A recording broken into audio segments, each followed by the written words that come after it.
Halo, selamat pagi e-commerce. Semoga dimanapun kita berada selalu dalam keadaan yang sehat walafiat. Nah, e-commerce sebagai mahasiswa kita tentu tidak asing dengan yang namanya organisasi. Nah, sebenarnya apa sih organisasi itu? Secara intinya, organisasi adalah wadah di mana kita mengembangkan skill dan kemampuan kita. Nah, makanya di pagi hari ini kita akan membahas mengenai apa itu organisasi dan apa manfaat dari organisasi dengan tema podcast kita kali ini, yaitu organisasi selama pandemi, untung atau buntung.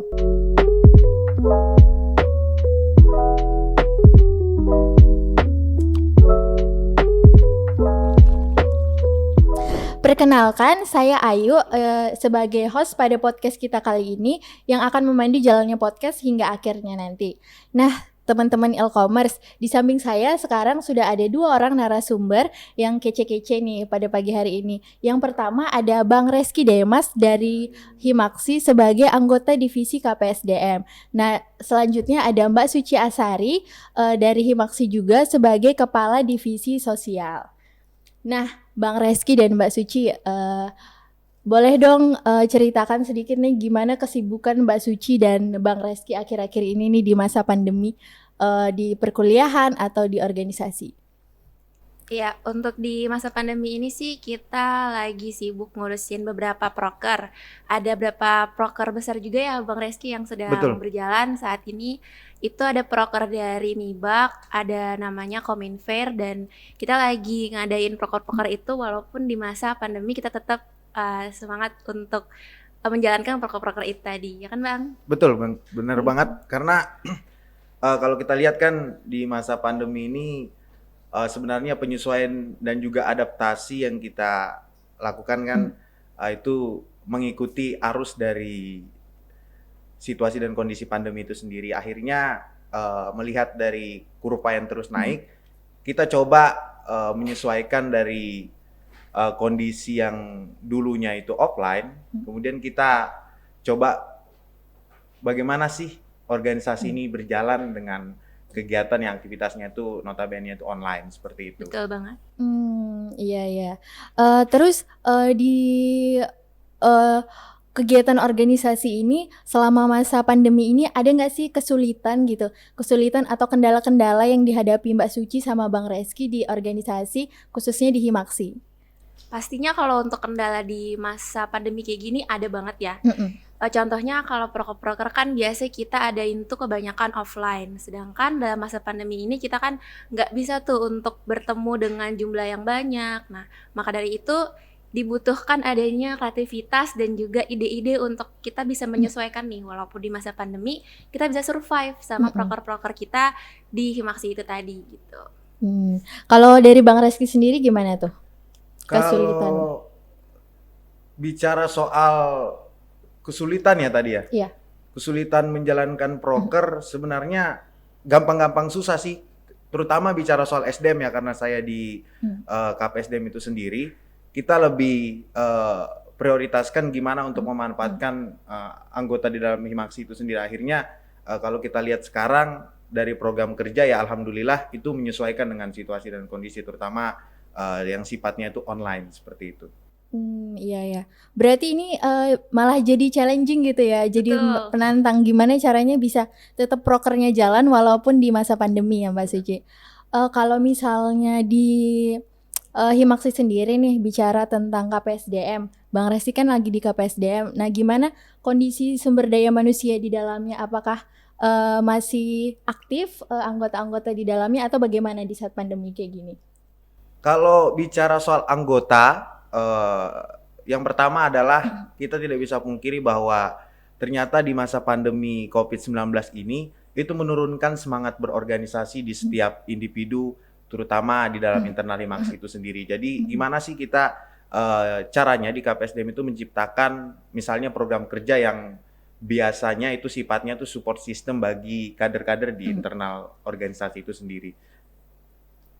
Seperti itu, Mbak Ayu. Iya ya.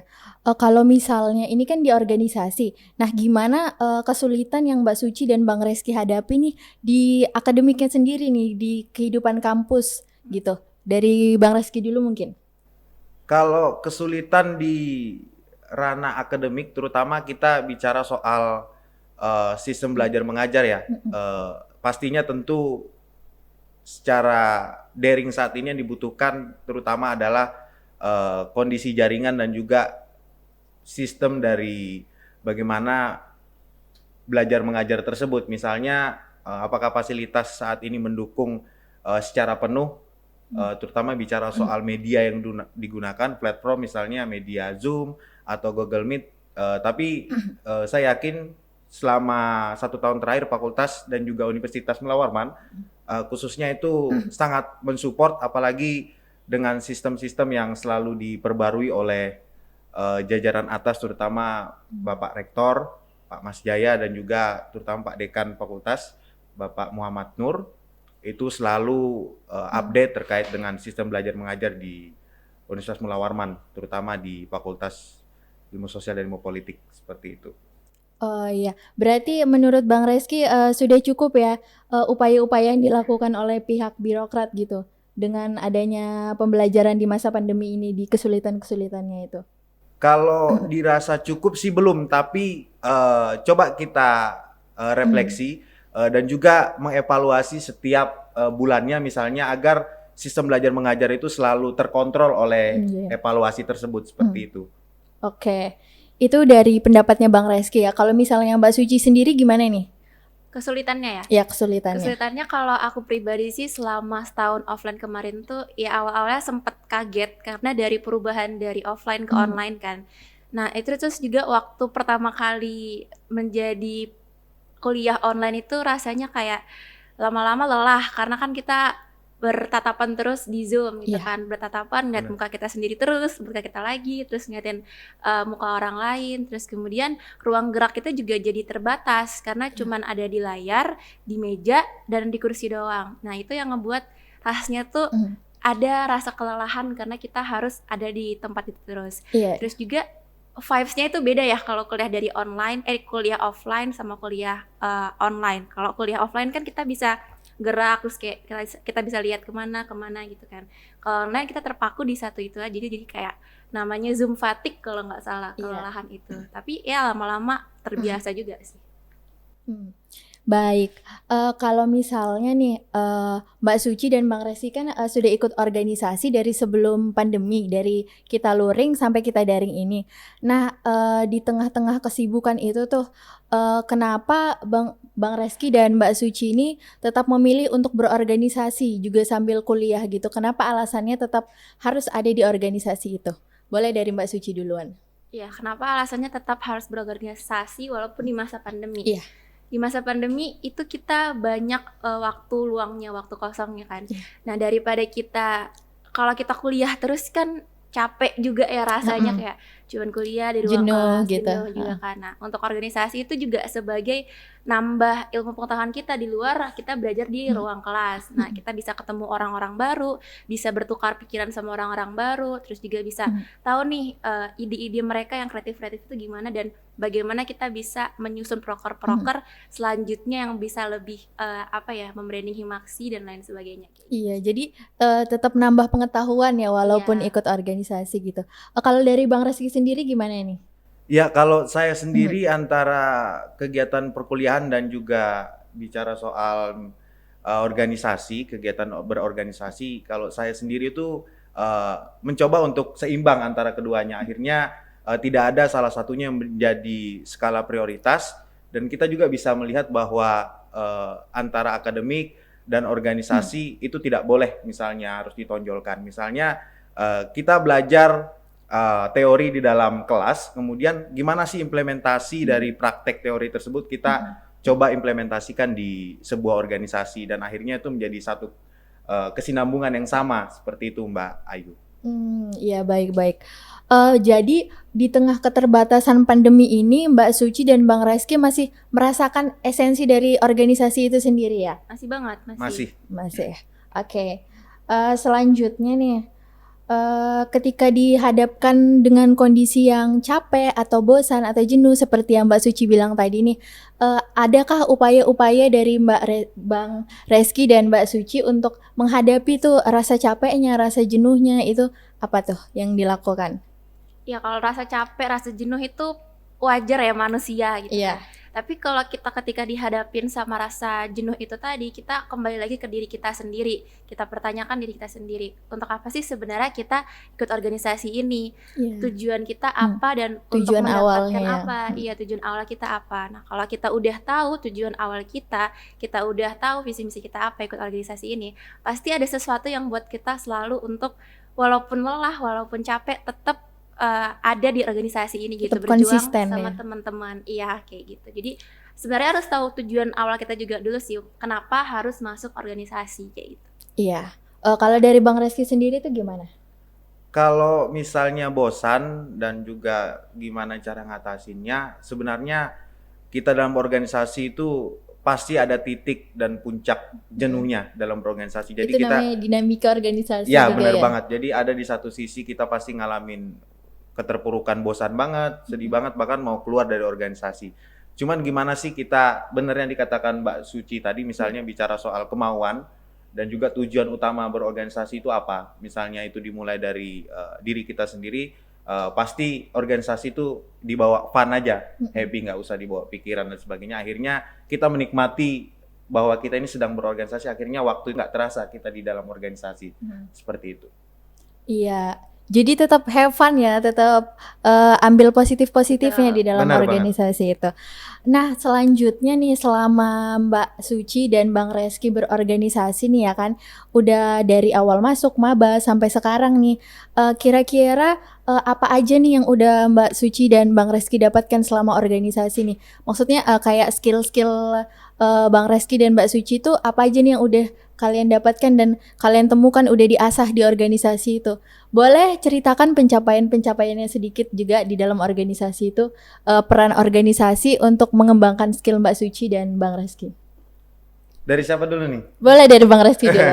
Kalau misalnya kita berorganisasi, apa sih yang kita dapatkan dalam berorganisasi? Misalnya yang pertama itu adalah banyak sekali, terutama bicara soal pertemanan, bicara soal relasi, itu cukup baik sekali. Apalagi urgensi kita dalam berorganisasi adalah kita melihat seperti apa kita ke depannya. Iya. Apakah kita ini mampu berinteraksi dengan baik di dalam suatu kelompok organisasi tersebut atau tidak. Karena apalagi kita anak komunikasi banget nih. Iya. Jadi bicara soal komunikasi, di mana sih tempat kita prakteknya yang tepat? Itu bisa di organisasi, bisa di lingkungan kemasyarakatan seperti itu.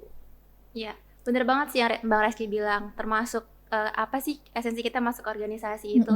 Dan di dalam sana kita tuh bisa dapat contohnya untuk kita bisa berani berpendapat, berani berbicara di depan umum, walaupun dalam lingkup kecil dulu ya, dalam lingkup hima gitu, dalam lingkup yang satu jurusan. Nah, tapi lama-lama kita jadi terlatih untuk bisa berbicara, untuk bisa berani mengemukakan pendapat. Terus juga untuk pertemanan, masalah kedewasaan. Kita kalau dalam organisasi pasti dibenturkan sama orang-orang yang berbeda-beda karakternya. Iya. Ada yang mungkin dia keras kepala, ada yang mungkin dia susah untuk diajak kompromi atau dan lain sebagai macamnya. Nah, tapi di situ kita di sana bisa melatih problem solving kita. Kalau kita ketemu sama orang-orang kayak gitu, gimana cara kita ngadepinnya? Gimana cara kita buat ngedeketinnya, approachingnya itu gimana? Jadi kita bisa dapet nih komunikasinya. Iya. Hintnya tuh gimana kayak gitu yang bakal nanti pasti berguna di kehidupan nyata atau setelah lulus kuliah nanti. Terus juga termasuk apa yang aku dapatkan setelah organisasi ini tuh termasuk manajemen waktu sih. Iya. Manajemen waktu antara kuliah sama organisasi. Nah, beberapa bulan kemarin tuh kan aku ada ikut lomba gitu kan, lomba itu untuk juga melatih apa yang telah aku dapatkan di perkuliahan. Nah, waktu itu berjalan bersamaan antara kuliah lagi UTS, kemudian ada lomba, gue ada juga proker-proker yang mendatang dari Himaksi yang harus dikerjakan juga. Nah, di situ harus balance juga nih. Aku biasanya buat skala prioritas sih, yang mana yang harus aku kerjakan duluan dan yang mana yang aku harus kerjain setelahnya kayak gitu. Nah, biasanya aku mulai dari yang aku kerjain dari yang lebih mudah dulu. baru nanti aku kerjain yang semakin sulit dan semakin membutuhkan banyak pikiran atau tenaga, misalnya kayak gitu sih. Itu sih yang berharga. Sama leadership juga tuh. Itu berharga juga untuk setelah masuk organisasi. Iya.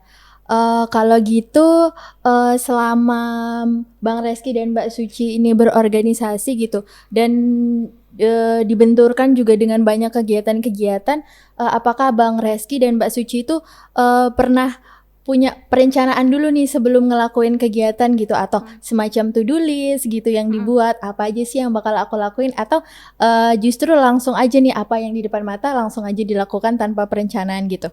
Bisa dari Mbak Suci duluan. Iya, pastinya ada perencanaan dulu ya. Soal kalau aku pribadi, kalau nggak direncanain atau ditulisin dulu tuh bakal buyar biasanya, bakal berantakan. Nah, biasanya aku buat itu di note di HP sama di laptop untuk ngingetin aku. Jadi kayak misalnya poin pertama, aku harus menulis proposal untuk lomba, itu deadline-nya tanggal sekian harus selesai. Itu harus dilakukan. Nah, kalau itu nggak selesai, aku bakal kayak ngasih hukuman ke diri aku sendiri gitu. Misalnya aku nggak boleh main sosmed di sore hari, atau mungkin aku nggak boleh buka TikTok berapa jam gitu, berapa menit gitu. Jadi kayak ada punishment-nya ya buat diri sendiri ya. Iya, harus keras sama diri sendiri gitu. Jadi supaya on track gitu sebisa mungkin. Tapi ada beberapa waktu mungkin yang aku agak terlena gitu kan, karena terbawa suasana mungkin kan, apalagi kayak mager gitu ya. kayak gitu. Itu wajar sih. Cuman dari situ harus bisa bangkit, dari situ harus bisa keep on track lagi dan bisa menata diri untuk tetap bisa nggak keteteran antara kuliah terus berorganisasi dan juga ikut lomba-lomba tadi gitu. Iya, tetap stay produktif ya Mbak Suci ya. Iya, amin. Kalau cewek sih emang suka bikin to-do list gitu ya Bang Reski. Kalau Bang Reski sendiri gimana nih, yang notabene nih banyak nih ya yang kita tahu Bang Reski selain Himaksi kan banyak organisasinya. Dari Bang Reski sendiri gimana nih? Adakah perencanaan-perencanaan yang dibuat? Kalau perencanaan pasti kita dalam komunikasi pernah belajar POX misalnya, POAC, kemudian bicara soal manajemen, kita juga di komunikasi itu pasti belajar soal misalnya SWOT. Nah, itu yang kita ketahuin dari dasar diri kita, kemudian itu yang bisa kita maksimalkan nantinya. Misalnya bicara soal gimana perencanaan aku di organisasi, di sekian banyaknya aku ikut. Yang terutama aku coba sama kayak Mbak Suci tadi, membagi antara skala prioritas dan juga skala tidak prioritas, dan kemudian dibagi lagi tuh menjadi yang mana yang mendesak dan kemudian yang mana yang tidak mendesak. Akhirnya kita bisa tahu nih yang mana dulu yang dikerjakan. Kalau aku ada range waktunya gitu. Bener banget. Oke. Itu dia tadi dari Mbak Suci dan Bang Reski ya. Selanjutnya nih, kalau misalnya disuruh memilih Bang Reski dan Mbak Suci, disuruh memilih antara pilih organisasi atau pilih kampus gitu, atau pilih pelajaran di kampus, misalnya ada kegiatan bentrokan nih antara kegiatan organisasi dan kegiatan di kampus di akademik gitu. Mbak Suci dan Bang Reski kira-kira akan memilih apa? Boleh dimulai dari Bang Reski dulu. Kalau dihadapkan berarti harus milih nih ya? Iya, harus milih salah satu. Kalau disuruh milih jujur berat banget ya. Iya, berat. Karena keduanya sama-sama tanggung jawab ya, banget. masalah tanggung jawab. Bicara soal tanggung jawab, bicara soal masa depan juga, keduanya ini memiliki satu kesatuan yang sama. Tapi kalau bicara soal yang mana yang lebih urgensi, itu bicara soal kampus, bicara soal akademik. Karena jujur tujuan utama kita masuk ke Universitas Mula Warman adalah untuk berkuliah. Seperti itu. Organisasi itu hanya sebuah senang-senang lah, have fun bahasanya. Itu juga tanggung jawab yang dititipin orang tua kita ya Bang Reski ya, untuk berkuliah gitu. Kalau dari Mbak Suci sendiri gimana nih pilihannya? Kalau dari aku sih, menurut aku antara kuliah atau organisasi disuruh pilih mana? Menurut aku itu seperti halnya kayak makanan pecel ya. Kalau kuliah itu kayak sayur-sayurannya, terus organisasi itu adalah bumbu kacangnya. Nah, kalau kita makan pecel kan kurang afdol kalau tanpa bumbu kacang. Ya kan, jadi sama aja kayak kuliah dan berorganisasi itu sendiri, sama-sama pentingnya. Nah, kuliah itu kan sebuah kewajiban, dan kalau menurut aku organisasi itu adalah hak kita, hak yang berjalan di belakangnya gitu kan, Mm-mm. mau kita ikutin atau mau kita nggak memilih ikutin, tapi organisasi itu sebagai pelengkap dari kewajiban itu tadi. Kalau kita kuliah doang tapi nggak organisasi, menurut aku itu kurang afdol, kayak pecel tadi. Iya. Nah jadi menurutku sama-sama seimbang sih, seharusnya sama-sama balance gitu. Oke, itu tadi dari Mbak Suci. Nah, Bang Reski dan Mbak Suci pernah nggak sih selama berorganisasi nih ya, pernah nggak mempengaruhi nih ke nilai Mbak Suci dan Bang Reski nih di akademiknya sendiri karena mungkin terlalu sibuk organisasi, jadi nilainya malah justru turun atau naik gitu? Pernah nggak merasakan hal-hal seperti itu? Dari Mbak Suci dulu boleh. Wah, kalau aku sampai sekarang alhamdulillah belum, enggak ya, jangan sampai. Kalau sampai sekarang sih enggak ada kemunduran dan akademis, soalnya aku berusaha untuk seimbangin antara kuliah dan juga organisasi ini gitu tadi. Oke, itu dari Mbak Suci. Kalau dari Bang Resik sendiri nih gimana? Adakah pernah turun nilainya atau bahkan naik malah semangat gitu? Tapi mungkin sebuah bisa dibilang usaha ya. Jujur seperti saya sampaikan sebelumnya, kita tuh harus seimbang dalam menjalankan keduanya. Akhirnya di antara kegiatan perkuliahan, akademik itu dan juga kegiatan organisasi itu seimbang. Cuman kalau bicara soal ditanya nih naik atau enggak, alhamdulillah selama dari semester 1 sampai dengan 4 ini itu naik. Malah justru naik ya. Iya.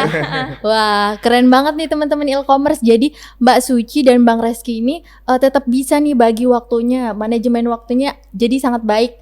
Jadi kehidupan akademiknya juga organisasinya itu sama-sama seimbang di keduanya. Jadi bisa sama-sama rata positif gitu ya. Nah, pertanyaan terakhir untuk Bang Reski dan Mbak Suci nih.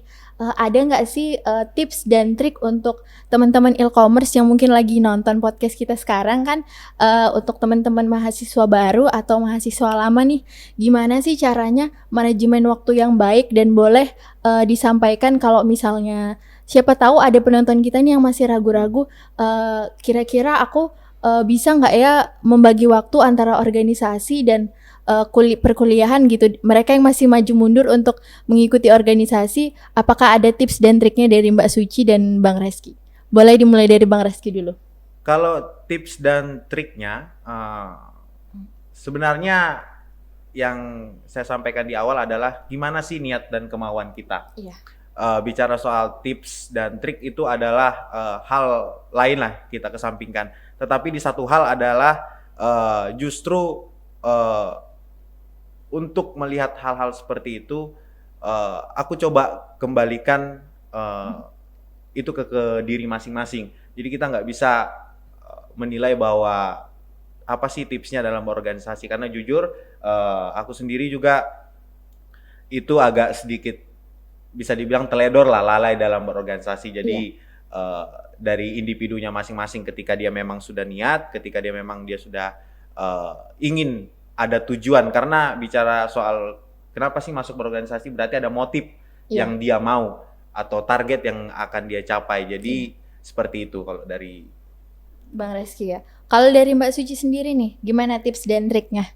Kalau dari aku, ya itu tadi, aku biasanya buat to-do list dan juga note-note di HP atau di laptop. Jadi untuk supaya bisa kita keep it on track gitu. Karena kalau misalkan kita simpan di dalam otak doang, simpan dalam ingatan doang, kadang-kadang itu bisa kayak, oh habis ini aku ini, habis ini aku ini. Tapi nanti bakal kayak nggak ada batasannya gitu. Kita harus kayak kasih batasan garis untuk kita bisa kerjain yang mana duluan. Kayak tadi skala prioritas, yang mana yang mendesak, yang mana yang tidak mendesak kayak gitu. Itu sih manajemen waktunya. Walaupun memang awal-awalnya tuh agak sulit ya untuk manajemen waktu, karena itu berkaitan dengan komitmen diri sendiri gitu. Kitanya yang mau ikutin dari apa yang udah kita catatin tadi, atau kitanya yang mau teledorin itu tadi gitu kan. Nah, kalau aku udah sendiri sih harus ada punishment-nya, jadi harus keras dari diri sendiri gitu. Tapi nanti lama-lama bakal berjalan seiringnya waktu tuh bakal terbiasa, dan juga nantinya nggak bakal susah itu kok manajemen waktu gitu. Iya. Nah, itu dia tadi e-commerce tips and trick, juga beberapa pendapat dari Bang Reski dan Mbak Suci mengenai berorganisasi di masa pandemi. Jadi bisa kita simpulkan untung atau buntung itu sebenarnya sangat untung ya, karena antara organisasi dan kuliah itu juga seimbang seperti perumpamaannya Mbak Suci tadi tuh, dengan bumbu pecel dan sayurnya. Itu sangat seimbang teman-teman, jadi nggak ada ruginya juga ikut berorganisasi juga. Kalau memilih untuk tidak berorganisasi juga itu adalah hak teman-teman sendiri gitu juga.